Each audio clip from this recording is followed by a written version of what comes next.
केंद्रीय मंत्री गजेंद्र सिंह शेखावत और राजस्थान के पूर्व मुख्यमंत्री अशोक गहलोत के बीच फोन टैपिंग का मामला एक बार फिर से सुर्खियों में आ गया है। मार्च 2021 में यह प्रकरण चर्चा में आया था, जब शेखावत के फोन टैप होने की खबरें सामने आई थी। राज्य सरकार ने आरोप लगाया कि फोन टैपिंग के जरिए कुछ बातों को उजागर किया जा रहा है जो गंभीर राजनीतिक साजिशों की ओर इशारा कर रही है। एफआईआर दर्ज हुई और केस दिल्ली पुलिस के क्राइम ब्रांच को सौंप दिया गया। वहीं इस पूरे प्रकरण में सवाल ये था कि क्या ये सिर्फ एक कानूनी मामला था या फिर इसके पीछे कोई बड़ी राजनीतिक साजिश थी। फोन टैपिंग एक गंभीर मुद्दा था, खासकर तब जब इसमें एक केंद्रीय मंत्री का नाम शामिल हो। इसी मामले पर मंगलवार को सुप्रीम कोर्ट ने एक महत्वपूर्ण निर्णय भी सुनाया है, जिस निर्णय की वजह से शायद पूर्ववर्ती सरकार की मुश्किलें भी बढ़ सकती हैं।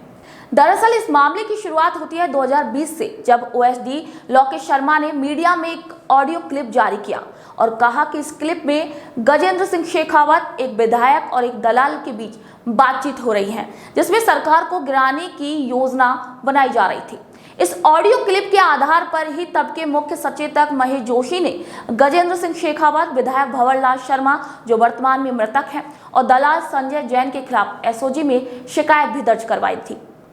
इसी के जवाब में केंद्रीय मंत्री गजेंद्र सिंह शेखावत ने 25 मार्च 2021 को अशोक गहलोत और उनके पूर्व ओएसडी लोकेश शर्मा के खिलाफ दिल्ली हाई कोर्ट में मामला दर्ज करवाया, जहां शेखावत ने यह आरोप लगाया था कि गहलोत सरकार में उनके फोन की टैपिंग की गई और उनकी छवि को भी नुकसान पहुंचाने की कोशिश की गई।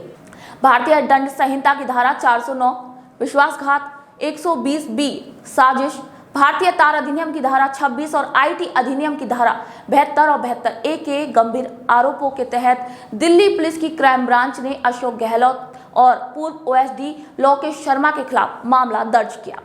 इस केस के दर्ज होने के बाद दिल्ली पुलिस की टीम जांच के लिए राजस्थान पहुंची, लेकिन राज्य सरकार ने उन्हें जांच करने से रोक दिया। गहलोत सरकार ने इसे रोकने के लिए सुप्रीम कोर्ट में याचिका दायर की और इसी के विरोध में राजस्थान सरकार ने यह तर्क दे दिया था कि भारतीय दंड संहिता और अन्य कानूनों के तहत इस मामले की जांच केवल राजस्थान ही कर सकता है।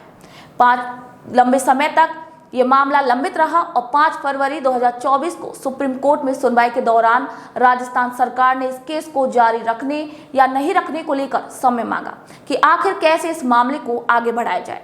राजस्थान के अतिरिक्त महाधिवक्ता शिवमंगल शर्मा ने यह कहते हुए इस याचिका को वापस लेने का सुझाव दिया कि इस मुकदमे में अब कोई भी दम नहीं रह गया है। उनके मुताबिक ये मुकदमा जारी रखने से न्याय का कोई भी प्रभावी उद्देश्य पूरा नहीं होगा और अदालत का समय भी काफी बर्बाद होगा। इसी के बाद भंवरलाल सरकार ने गहलोत के समय दायर फोन टैपिंग मामले पर केंद्र सरकार के खिलाफ दर्ज मुकदमे को वापस लेने के लिए सुप्रीम कोर्ट में 20 जुलाई को अर्जी दाखिल कर दी और गहलोत सरकार की याचिका को रद्द करने की मांग की,